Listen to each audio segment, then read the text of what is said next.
understanding. We're on a mission from God.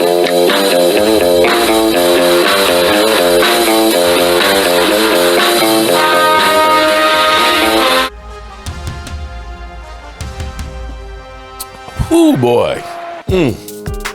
Well, good morning, good people. Mark Holmes with my buddy Cowboy Joe Boo, as well as Bucky Beaver, as well as the Funky Chicken.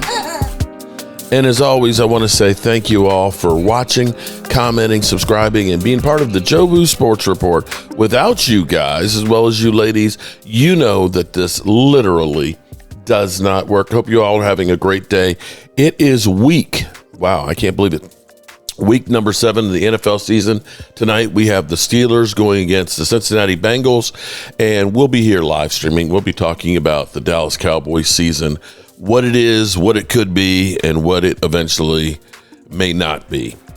We have some real issues with our Dallas Cowboys defense, and I have to find it kind of crazy that the Cowboys organization, the guys who put the people that we have for the defense, okay, they went out and they got Jack Sanborn. They went out there and they got Kyler Elam, and then Kenny Murray and these players, and the Dante Fowlers, they brought him back and stuff. They drafted the Sam Williams and so forth. They believed that Diggs would be healed from his second knee surgery, even though he wasn't from the first, and that Deron Bland is the guy. But if we look at our defense right now, you have to look, if you were saying grade each position, I'd say the highest graded positions we have would be interior defensive line, which is probably maybe a C, which is higher than probably it usually is. But our edge rushing, is there anything below an F? Is there anything below an F? Our linebackers, what's crazy is, this is the part that blows me away so much, is Everfuss was credited with making Sean Lee a great linebacker and DeMarcus Ware. He was supposed to be the linebacker whisperer, right? Our linebacker core is the worst in the NFL. Well, our whole defense is the worst in the NFL. But if the thing that you are great at is linebackers, and you have the worst linebacking core in the NFL, and you were part of picking the players to be here, we got a problem. Now, I find it hard to believe. Now, I thought Eric Kendricks played well for us last year. Eric Kendricks tweeted out a couple of days ago a picture of him, sitting on a bench. He's got his Dallas Cowboy helmet and stuff and his gear where he's working out. Are you telling me that Eric Kendrick is worse than these guys? Is worse. If we continue to go through and we grade where our secondary is, clearly Diggs is completely lost in this system. We supposedly had two of the better man-to-man corners, and we're not man-to-man. But are you honestly going to tell me that, we kept hearing Stephon Gilmore, he's washed, he's done. Are you honestly going to tell me that Stephon Gilmore would be worse than what we have on the field right now? Is that really what you're trying to tell me? I'd find that hard to believe. I'd really find that hard to believe. But be that as it may, we'll go from there. The question, and let me play this, because this will actually, if this is correct, then the fix would be easy. Let's listen to this. Division for them, and a wide open AFC as it stands. So Dallas made all the news with trading away Micah Parsons. Yeah. And then Jerry said, but we're going to keep making trades. Yeah. They're going to make trades? Yeah. They're going to trade for Micah Parsons. Oh, wow. Yeah. Breaking news. Put it on the bottom line.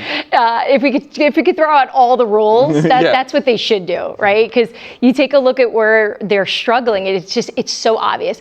If the Dallas Cowboys don't trade away Micah Parsons, they are an NFC Super Bowl contender. Like, they are that different of a team with Micah Parsons in that unit because of what we're seeing now and all the struggles that they're having. So what do they do? So I talked to someone from Dallas right before the show to just see, all right, is Jerry just playing the game, trying to keep the name? And the response was pretty basic of, if there is a trade available for us where we think we can make the team better, we're going to do it. We're going to go after it because we've got the picks. Historically, though, you look at Dallas, they made 2 trades in this offseason. They don't really do this, right? They're collecting these picks. They're not a type of team that's going to move quick on this to do it. I'm sure they'll make calls, they'll take calls, but this was also Jerry yelling out to everyone in the NFL, like, hey, give us a call. Maybe we'll strike a deal. It'd just be interesting at what price they'd be willing to pay to get that help. And you know, they got the picks, and he's been touting the picks for a long time. Yeah, that's all he's got. Give away both those picks for someone lesser than Micah Parsons. It's going to look really bad. And almost everyone is lesser than Micah Parsons. Yeah, I was going to say, how do you even win that? Like, no matter who he trades for, you're going to go, like, that's not really that great. But the Jacksonville Jaguars are another team I'm keeping an eye on. Okay. So foundation. So wait, let me see if I get this straight. If the only problem we have is that we miss Micah Parsons, well, there are some guys out there that are pretty good that you could look at and say, okay, maybe this is the way we go. I mean, there's Trey Hendrickson out there, okay, although Trey Hendrickson has been on the Cincinnati Bengals, and you can look at the Cowboys, that's exactly what we were last year. This year, what they were last year. Yeah. Great offense, terrible defense. But if the Cowboys were to make a move, you can't just make one move because there's so many areas that you still have so many problems. I think you would actually have to make a couple of moves. And here's the thing that you could go through is you might want to look at somebody like Bradley Chubb from Miami, get yourself some edge rushing, and talk to Kellen Moore and see if there's any way that they could get the heart and soul out of that defense and Demario Davis. Demario come here, I can guarantee you one thing, he'll whip them dudes into shape. He'll show them what it is to be a linebacker. He will play downhill, and those two moves would instantly make this defense better. It would help your back end because you're going to get some pressure on the quarterback, and you would definitely be very good at stopping the run. And that's the mentality that you need to have right now if you're looking at trying to save the season. Now, at this point, to me, unless people are ready to just kind of give away some of these picks because they look and say Trey Hendrickson is going to be a free agent at the end of the year, we'll take a 3rd-round pick or so. Okay, yeah, I'll do that. But you're not giving away your premium picks to do something like that unless it's somebody you can lock down. At this point of where the season is, if you ask me what is the best plan, of course, I don't know that there's any fixing that you're going to be able to do with the amount of time that is already gone. You don't have enough time to bring somebody in, coach them up, change your system, fire the coordinator, and so on. You're pretty much stuck with what you have. I think you have to play the long game here. If you look at your Cowboys offense and what they've been able to do, you look and you say, we've got offensive linemen. Between our Tyler Booker, our Tyler Guyton, and our Tyler Smith, and a Cooper Beebe, and a Terrence Steele, you got a young offensive line that's grow. You've also got other guys back that are backups that are in there that are pretty good. You can look and say, we're okay next year for our offensive line. If Javonte Williams continues to play the way he is, you look at that and say, we could re-sign him, and we're good at running back, right? You've already got Hunter Lipke locked down and stuff, right? You got Jake Ferguson locked down. He's playing like one of the best tight ends in football right now. You got CeeDee Lamb locked up. You got Kayvon Turpin locked up. Well, you go ahead. The best move for your defense for next year is locking up George Pickens. Because you look at that now and say, we're good on offense. We're good on offense.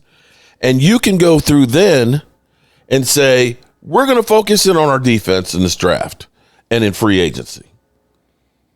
We got a offense that's good. You hope that Dak Prescott, with the offensive line that we have going through the gauntlet we have coming up, makes it through the season healthy. That's the hope, okay? And you got him for next year. And then you put full force on this defense next year. You got 2 number ones. You got a second. You don't have a third, but you got your fourth and things. And you got the one for the year after. You go through and in 2026 draft, you go balls to the wall on trying to fix this defense. And here's the other part of it. And this is things that I remember I started getting hate because you're not a real fan because you want to win every game that you can. I hear what you're saying, but if you lose to the Commanders, you ain't going to the Super Bowl, bro. You ain't going to the Super Bowl. And that's what it's all about at this point. The best thing is you are ass the rest of the year. So you get the high draft picks because then your first round pick, if you're 10 there, your second round pick is in 42. It moves all those picks up higher. Now, here's the problem. The Cowboys have drafted since 2019 I think 19 players on defense. And combined, you've gotten like 43 sacks out of it. I might be wrong on that. I can't remember exactly, but somewhere in the name of what you've drafted, let's put it this way. If it's not Micah Parsons, okay? Since 2019, all the guys that you have drafted, that's your Sam Williams, that's your Marshawn Nealons, okay? That's your Osen Digazuas, that's your Mozzie Smiths, that's your John Ridgways, okay? Since 2019, everybody else besides Micah Parsons have had 43 and a half sacks. Bro.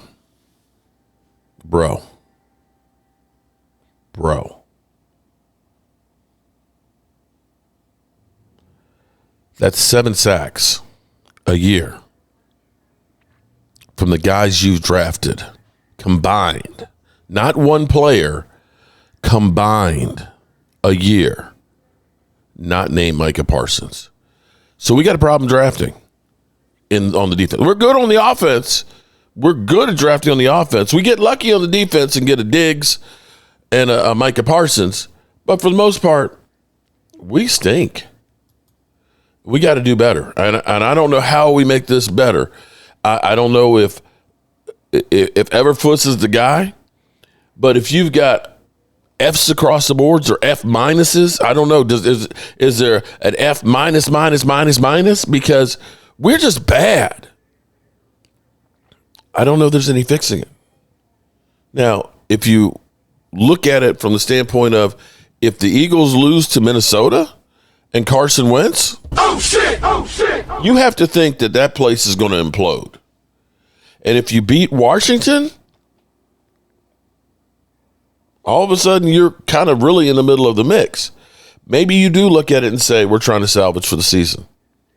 And it's a tough call. But I think that this defense right now is just catastrophically flawed. And I don't even know if that's the right way to put a term.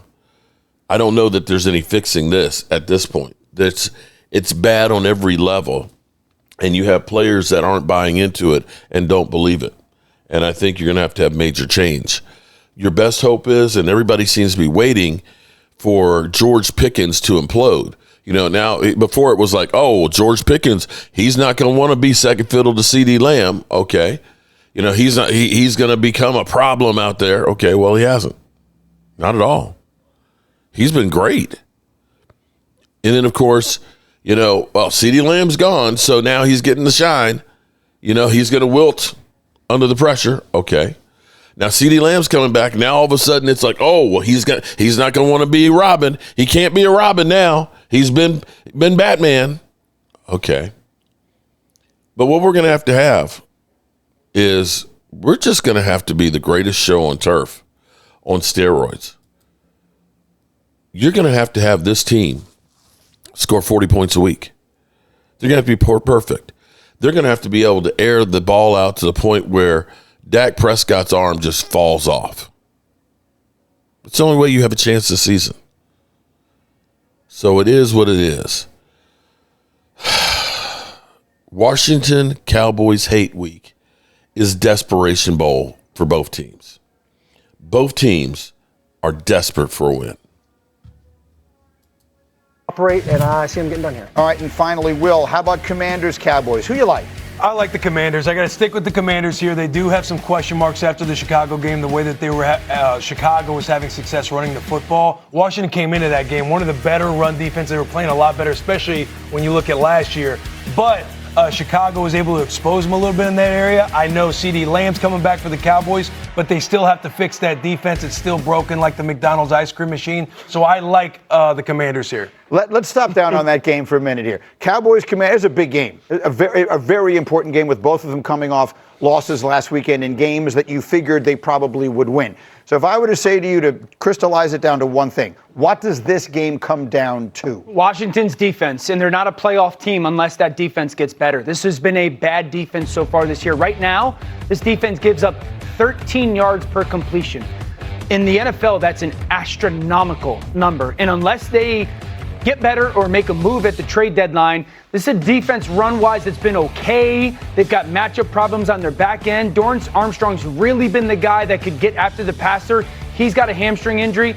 This game's not about the Cowboys defense. We talked about them enough this year. This game's about Washington defense. They have to get better or that defense will keep them out of the playoffs. Well, as for the Cowboys, the comparisons I'm getting here all week are to Burrow's Bengals of a year ago. Yeah. Offense so good, but defense so bad it keeps them out of the playoffs. If they get C.D. Lamb back this week, and it looks like they're going to, what is this offense going to be? I think this offense is able to score enough points to outscore the worst defense in the league, which is the Cowboys defense. Because it gives them George Pickens and C.D. Lamb, especially when you look at the Washington Commanders. Last week against the Bears, they gave up so many perimeter runs to Swift, like 10-plus yard runs. And down the field, to Dan's point of 13 yards per reception, you have two number one receivers. By TD being out, George Pickens has kind of stepped in, and he's kind of like gotten used to this offense. He's gotten comfortable with Dak Prescott, and now you're going to add CeeDee Lamb back into the lineup. You can't cover them one-on-one. You can't double one and leave the other one exposed, and it's going to be tough for the Commanders' defense. I think it's interesting getting CeeDee Lamb back because George Pickens has done such a good job since CeeDee Lamb's been off the field. What happens when he has to now have the ball can only go to one guy at one time? Well, what does happen? Yeah, because a couple weeks ago, we sat here, we're like, someone's got to get in George Pickens' ear and tell him, hey, if you ball out this year, you're going to get $25, $30 million a year. Right. He's been doing that since then, but CeeDee Lamb's been off. They're going to have to make a decision of somebody to take away. Right. They're still going to see one-on-one. Just understand how. And Dak Prescott is playing in a way where the number one receiver is the guy who's open. And him just know how he's still just as important as everybody else, even if he's not getting the ball. But this is the biggest question. Like, if you want to know what George Pickens is going to be, whether he's going to get the contract, be the number one guy, it will be when CeeDee Lamb gets back into this lineup. But no. Are you only a Batman guy, or can you be a Robin as well? Not that he's going to be a Robin, but his ability to still be productive like we've seen him without CeeDee Lamb is kind of what we're looking at. So you don't think he's answered the question of being a number one receiver? Absolutely. I don't think that was a question. I think everyone understood he has the talent to be a number one receiver. Pittsburgh understood it. Dallas Cowboys understood it. But with CD back into the line, number one guys, with Dallas and how bad their defense is, I actually don't think it will because they have to score so much that they're going to throw the ball 40 to 45 times a game. Yep. I would actually argue, as outrageous as it sounds, the Cowboys should not kick field goals once you pass the 50-yard line unless it's like 4th and 6 plus. If I was Dallas, my defense is as bad as it is. 4th and 6, 4th and 5 or less, I'm going for it all the time. Because those two receivers, I'm going to steal possessions in that way. I don't think this becomes an issue. I was going to bring that up exactly. Never the good punt. news for if you're George Pickens is we have to score 40 in every game. Yep. Right? And if a T. Higgins, Jamar Chase. There'll be that many opportunities for them out there. That's my question. I'm looking up here. So Compton, you've got the Commanders in this game, and you said it originally at the beginning also. So you're not buying into it. I have been trying to make the case this week that the Cowboys defense has to get a little better. No defense is this bad. You can't be this ridiculously bad all year long. I think the Cowboys, they're this bad. They're bad. They're going to stay he was this saying bad. You need them to score more than the worst defense in the league, which is the Cowboys. The only flaw with that is, like, the Cowboys are averaging 30 on offense. They give up 31 per game defensively. Right. So it's kind of, I love the take. Go for it, no matter what. Go for it. Yeah. Once you cross the 50-yard line, you know once you give the ball back to the other team, they're getting points. So why not keep it with your quarterback and 2-star receivers and go for it on 4th down? Adopt like Dan Campbell's mindset. Once you go past the 50, we're going for it. We'll see. With the Eagles looking like they've opened the door a little bit in the NFC East, we'll see if one of these two teams Could I ask can one walk question? through it. Because Go. Taylor was bringing this question up last night on the plane. He was saying, hey, winner of this game takes the East. That is what that's what I'm saying. The Eagles have opened the door a little bit. What he said. I think we all thought it was the Commanders. But also, Hey, real quick. I know no one said this yet. Hey. Does the winner of this game take the East? I was just asking that question. Let me just throw one more thing before we get Jess back in here. Let's do it side by side. Who wore it best? Was it did Will Compton wear this shirt better last week or this week? Okay. There may be a lot to that. And so this is where you have to look at it and say, is it worthwhile to try and fix something that's completely broken? And I don't know. I wish I had the answer for you. But I think it's too late to fix this crap. All right, you good people, as always, we appreciate you. And I got some work to do this morning. And we'll see you guys definitely tonight. But I got to get out of here. Can't stand it anymore. I've got to get out of here. I've got to get out of here. Calm down. Get a hold of yourself. Stewardess, please let me handle this. I've got to get Calm down. Now get back to your seat. I'll take care of this. Calm down. Calm down. Get a hold of yourself. Doctor, you're one on the phone. Everything's going to be all right. Please. Sister, please, I'll handle this. I've got to get out of here.